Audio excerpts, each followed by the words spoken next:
80세의 벽을 넘어서는 방법. 세 번째, 참지도 말고 무리하지도 말자. 80세가 넘으신 분들을 부검해보면 누구나 몸 어딘가에 암이 작게 남아있고 치매가 진행되고 있으며 동맥경화 같은 질병 하나 없는 경우는 거의 없다고 해요. 80세가 넘게 되면 아무리 건강한 몸이라도 이미 상당 부분 제 기능을 못하고 병이 발생할 수 있는 요인들을 누구나 가지고 있다는 거죠. 언제 무슨 병이 생길지 모르고 오늘 건강하다가도 내일은 일어나지 못할 수도 있다는 거예요. 그렇다면 어떻게 해야 할까요? 한마디로 건강을 위한다는 명분으로 참지도 말고 무리하지도 말라는 거예요. 먹는 양을 줄이세요. 맵고 짜고 단 것은 피하세요. 기름기 많은 건 먹으면 안 됩니다. 이런 얘기는 60대까지는 효과가 있지만 80세를 넘기면 전혀 도움이 안 되니 신경 쓰실 필요가 없어요. 먹고 싶은 욕구는 몸이 필요하다는 것이니 입에 당기는 음식은 드세요. 체중 조절한다고 굶거나 식단 관리하지 마세요. 살이 좀 찐 사람이 오히려 더 오래 산다는 통계도 있어요. 야채가 건강에 좋다고 매일 풀떼기만 드시지 마시고요. 나이 드실수록 단백질 보충을 위해서 고기 많이 드셔야 해요. 또 술이 몸에서 받는다면 드시고 싶은 대로 드세요. 아침, 점심, 저녁 삼시세끼 술을 드시는 것은 안 되겠지만 하루 반주로 한 번 정도 드시는 것은 괜찮아요. 대신 80대 이후는 골밀도가 낮아져서 넘어지시면 골절될 수 있으니 술 드시고 넘어지지 않을 정도로 조심해 주세요. 또 80대를 목전에 두고 운동을 열심히 하는 것도 아무런 도움이 되지 않아요. 오히려 무리해서 운동하다 체내에 활성산소가 만들어지게 되어 노화를 촉진할 수도 있어요. 열심히 운동하는 것은 60대까지는 건강에 도움이 되지만 80세를 목전에 두면 별다른 도움이 되지 않으니 가능하시면 그냥 가벼운 산책 정도면 충분해요.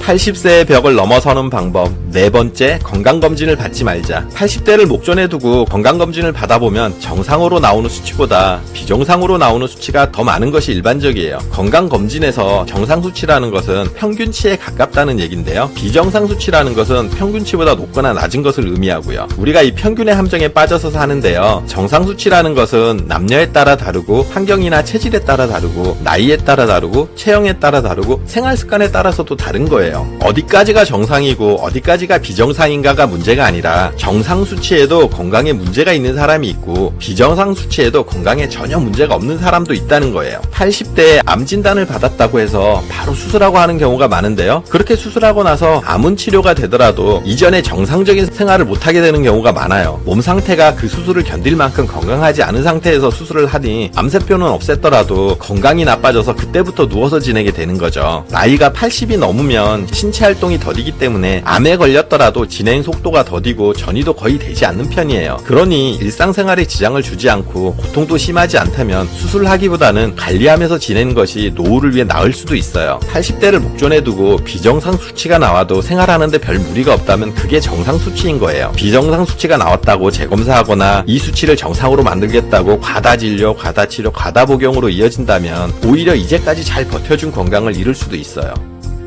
80세의 벽을 넘어서는 방법. 다섯 번째, 맞는 의사를 찾자. 의사는 환자의 이야기를 듣거나 전반적인 몸 상태를 다 살펴보는 것이 아니라 검사 결과로 나온 수치만을 보고 판단하고 처방을 하게 돼요. 혈압이 높으니까, 당 수치가 높으니까, 콜레스테롤 수치가 높으니까 하면서 이런저런 치료를 하고 약을 먹으라고 하는 거죠. 심지어 조그만 혹이나 암, 종양이 발견됐다고 수술을 받아야 한다며 장기 일부를 잘라내기도 하고요. 70세까지는 그럭저럭 체력이 있으니까 버틸 수 있지만 80세 전후가 되면 이렇게 무리하게 약을 먹고 수시로 수술대에 오르는 것은 오히려 남아있는 체력마저 소진시키고 수명을 단축시키는 요인이에요. 그래서 80대가 되면 잘 맞는 의사를 찾는 것이 무엇보다 중요해요. 내가 보내고 싶어하는 노후를 이해하고 거기에 맞는 방향으로 움직여주는 의사를 만나야 하는 거죠. 수술을 원하지 않는데 수술 외에 방법이 없다고 딱 잘라서 이야기하는 의사는 맞지 않는 의사예요. 처방해준 약을 먹고 몸 상태가 나빠진 것 같다고 해도 힘들더라도 좀 참고 계속 복용하라는 의사도 맞지 않는 의사예요. 교과서적인 수치와 검사 결과만 믿고 환자 개인이 느끼는 몸 상태는 생각하지 않는 건데요. 이런 의사는 자신과 맞지 않는 의사니 피해야 해요. 그렇다면 자신과 궁합이 잘 맞는 의사는 어떻게 찾아야 할까요? 만약 처방해준 약을 먹고 몸 상태가 오히려 안 좋은 것 같다고 얘기하면 약이 잘 안 맞는 것 같네요. 다른 약으로 바꿔보겠습니다 하거나 그렇다면 양을 좀 줄여보겠습니다 라고 한다면 일단 우선적으로 고려할 수 있는 의사예요. 나이 드실수록 병원에 자주 가게 되는데요. 의사도 사람이라 만났을 때 이야기도 잘 들어주고 왠지 믿음이 간다면 자신과 잘 맞는 의사일 수 있어요. 그러니 좀 젊은 우리 50대, 60대 때 이 병원 저 병원 다니면서 많은 의사를 만나보는 게 좋아요. 본인과 잘 맞는 병원과 의사를 알아두는 것은 무엇보다 중요하거든요.